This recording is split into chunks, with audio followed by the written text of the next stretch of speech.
Movie की शुरुआत में कुछ लोग आसमान से नीचे गिर रहे हैं और उनके पास गन भी है। इसके बाद 28 साल पहले की स्टोरी दिखाया जाता है, जहां कहानी के मेन किरदार डैन को दिखाया जाता है, जो अपने घर में अपने बेटी मूरी की बर्थडे सेलिब्रेट करने के लिए आ रहा था। और घर आने के बाद उसका वाइफ बताता है कि तुम्हारा फादर मूरी के लिए क्रिसमस गिफ्ट भेजे हैं। जो सुनकर डैन चिढ़ जाता है, क्योंकि डैन और उसका पिता का पहले से झगड़ा हुआ था। फिर वो किसी इंटरव्यू के लिए जल्दी से घर से निकल गया, लेकिन घर से निकलने के बाद उसे पता लगता है कि किसी और को उस जॉब मिल चुका है। यह सुनने के बाद वो अपने सारी डॉक्यूमेंट को फेंक कर घर में चला आया और अपनी बेटी और बीवी के साथ बैठकर फुटबॉल में ही देखने लगा। और उसी लाइव स्ट्रीम फुटबॉल मैच के दौरान फील्ड के अंदर एक पोर्टल खुलता है, जहां कुछ सोल्जर उस पोर्टल से बाहर आते हैं और वहां के जो लीडर है वो बताते हैं कि वो उनके फ्यूचर हैं और वो लोग 30 साल फ्यूचर से आए हैं। यहाँ पता चलता है कि फ्यूचर में इंसान और एलियन के बीच जंग हो रहा है, जहाँ इंसान एलियन के सामने टिक नहीं पा रहे हैं, जिसके बदौलत फ्यूचर के लोग पास्ट में आकर लोगों को हेल्प मांगते हैं ताकि फ्यूचर उनके लिए ऐसे खतरनाक ना हो और फ्यूचर में एलियन से छुटकारा मिले। फिर 12 महीने बाद का वक्त दिखाया जाता है, जहां प्रेजेंट के लोगों को फ्यूचर में भेजा जा रहा था। पहले तो 1000 लोगों को भेजा जाता है, लेकिन उनमें से सिर्फ कुछ लोग ही वापस लौट पाते हैं। यहाँ हमें पता चलता है कि फ्यूचर कितना दर्दनाक है। इसके बाद हालत ख़राब होने के कारण प्रेजेंट के लोगों के बीच सनसनी खेल रहा था कि वाकई में ऐसा करना ठीक है या फिर गलत। इसके बाद डैन को दिखाया जाता है, जो कि स्कूल की टीचर था और बायोलॉजी पढ़ा रहा था। उसी क्लास में एक बच्चे को दिखाया जाता है जिसका नाम मार्टिन होता है, जो कि वोल्केनो के बारे में बहुत इंटरेस्ट रखता है और इसके बारे में हमें लास्ट में पता चलेगा। इसके बाद हम देखते हैं कि डैन की मोबाइल पर एक अलर्ट का मैसेज आता है, जिससे पता लग रहा है कि उसे भी फ्यूचर में भेजा जाएगा और उसे आर्मी के बेस में बुलाया जाता है, जहां जिस जिस लोगों को फ्यूचर में भेजा जाएगा उनके हाथों में एक डिवाइस को कनेक्ट करते हैं ताकि उसको फ्यूचर की जंग में मदद मिले। उस टेस्ट के बाद सिर्फ 24 घंटे होता है डैन के पास, फिर उसे फ्यूचर में भेजा जाएगा। फिर सीन दिखाया जाता है डैन की वाइफ को, जो कि एक थेरापिस्ट है और फ्यूचर से लौट रहे लोगों के साथ सेशन में होती है। और वहाँ डैन भी आता है, जिसे देखकर उसकी वाइफ शॉक हो जाती है, क्योंकि उसके हाथ में वही डिवाइस था। और इसे देखकर डैन की वाइफ शहर से दूर जाने की बात करती है, जहाँ की उसके फैमिली सेफ रहे। और डैन मदद के लिए उसका फादर के पास जाता है।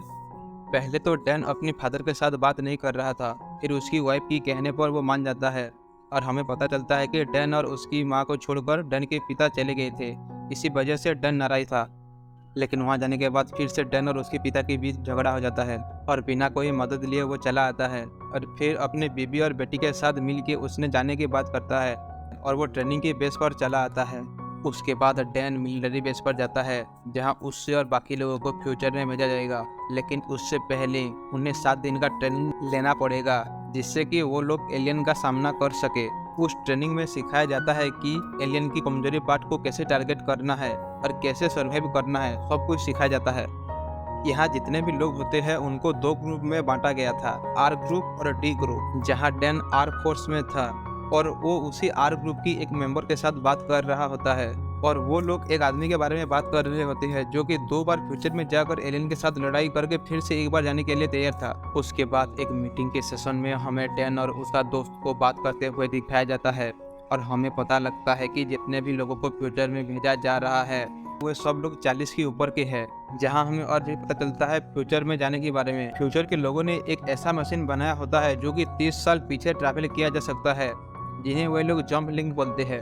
उस मीटिंग में बताया जाता है कि जो एलियन होते हैं वो सब 6 दिन में गायब हो जाते हैं, जिसे वे लोग रेस्ट डे कहते हैं। और उसी रेस्ट के दिन प्रेजेंट के लोगों को फ्यूचर में भेजा जाता है। उसके बाद ट्रेनिंग बेस में 7 दिन का ट्रेनिंग होना था, लेकिन फ्यूचर से एक अलर्ट का मैसेज आता है और फिर इन लोगों को 7 दिन का ट्रेनिंग बिना ख़त्म किए तुरंत जंप करना पड़ता है।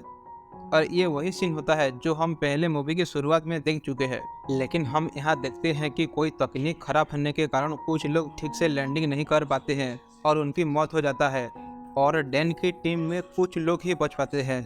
यहाँ हमें फ्यूचर के दृश्य दिखाया जाता है, जहाँ चारों ओर बिल्डिंग जल रहा था उसके बाद आर्म फोर्स की कमांडो को दिखाई जाती है, जहां वो डैन के साथ रेडियो में बात करता है और उसे और उसकी टीम को एक रेस्क्यू मिशन में भेजती है, जहां उसकी रिसर्च टीम एक बिल्डिंग में फंसी रहते हैं जहां उनको बचाना है। लेकिन वहां जाने के बाद वो लोग देखते हैं कि एलियंस ने उन सभी रिसर्च की लोगों को मार दिए थे। यह सुनने के बाद कमांडो ऑर्डर करती है कि बायोलॉजिकल लैब में जाने के लिए और वहां से हार्ड ड्राइव्स, बायोलॉजिकल मटेरियल और ब्लू एंटीडोट उठाने को बोलती है। वो सब मिल जाने के बाद कमांडो सभी को ऑर्डर करती है कि उस बिल्डिंग से निकल जाने के लिए। यहाँ डैन को और उसके टीम को रेस्क्यू कर लिया जाता है, पर उनके टीम के 2 लोगों को अपने लाइफ सेक्रीफाइस करना पड़ता है।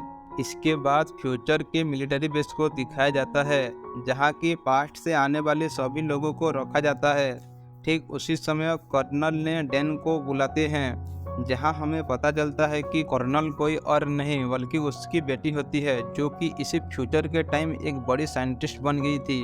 और यहाँ जानकर डैन एकदम शॉक हो जाता है, लेकिन वो म्यूरी को फ्यूचर में देखकर बहुत खुश होता है। फिर म्यूरी डैन को एक फीमेल व्हाइट स्पाई दिखाती है और बताती है कि इनकी संख्या बहुत ही कम है और इससे बचाने के लिए मेल व्हाइट स्पाई कुछ भी कर सकते हैं। फिर वो सब घोंसले में जाते हैं और बड़ी मुश्किल से मादा को पकड़ते हैं। फिर उसी दौरान बहुत सारे मेल व्हाइट स्पाई आ जाते हैं मादा को बचाने के लिए, और वो सब बड़ी मुश्किल से मादा को कीच में पकड़कर जा पाते हैं। और यहाँ म्यूरी और डैन एक आर्मी के जीप में भागते हैं और समुद्र के किनारे रुक जाते हैं और फिर हेल्प के लिए आर्मी सेंटर को सिग्नल भेजते हैं। और उसके बाद म्यूरी ने अपने पिता को उसकी पहले की बात बताने लगती है और रो पड़ती है। फिर डैन ये सब सुनकर सोचने लगता है कि मैंने ये सब क्या कर लिया अपने परिवार के साथ। उसके बाद रेस्क्यू टीम आकर उन दोनों को लैब की ओर ले जाते हैं। फिर उन दोनों को आर्मी के बेस में लाया जाता है, जहां मादा को लाया गया था।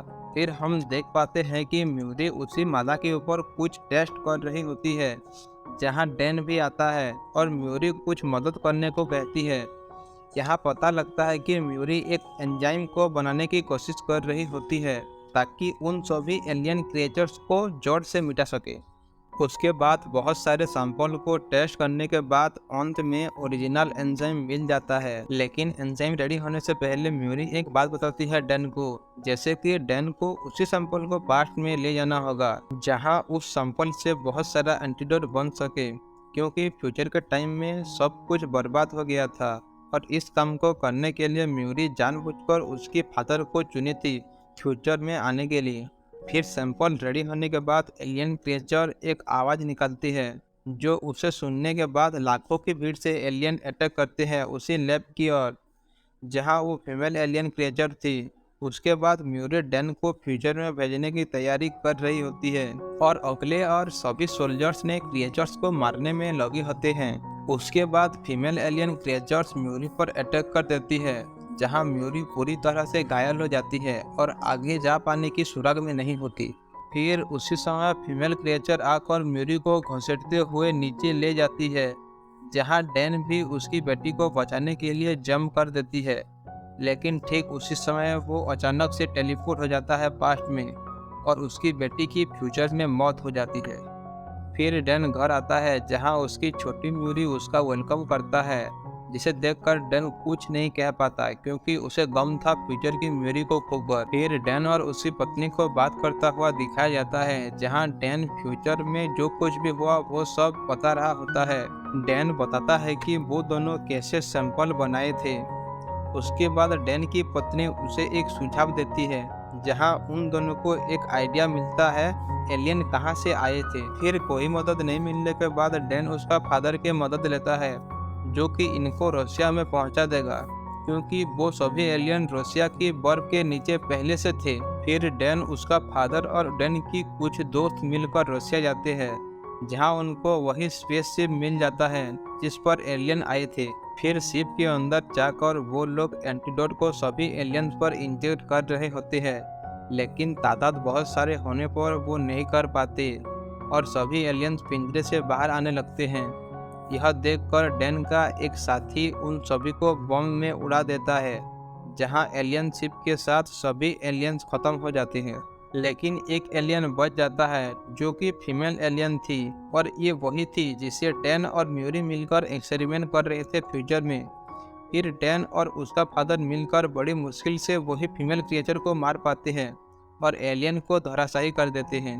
अंत में दिखाया जाता है डैन उसका फादर को घर में लाया होता है साथ में रहने के लिए, क्योंकि म्यूरी से फ्यूचर में मिलने के बाद पता लगता है कि उसको क्या करना है। और इसी अच्छी एंडिंग के साथ इस मूवी यहीं ख़त्म होता है। आशा करते हैं कि यह कहानी आपको पसंद आई। धन्यवाद।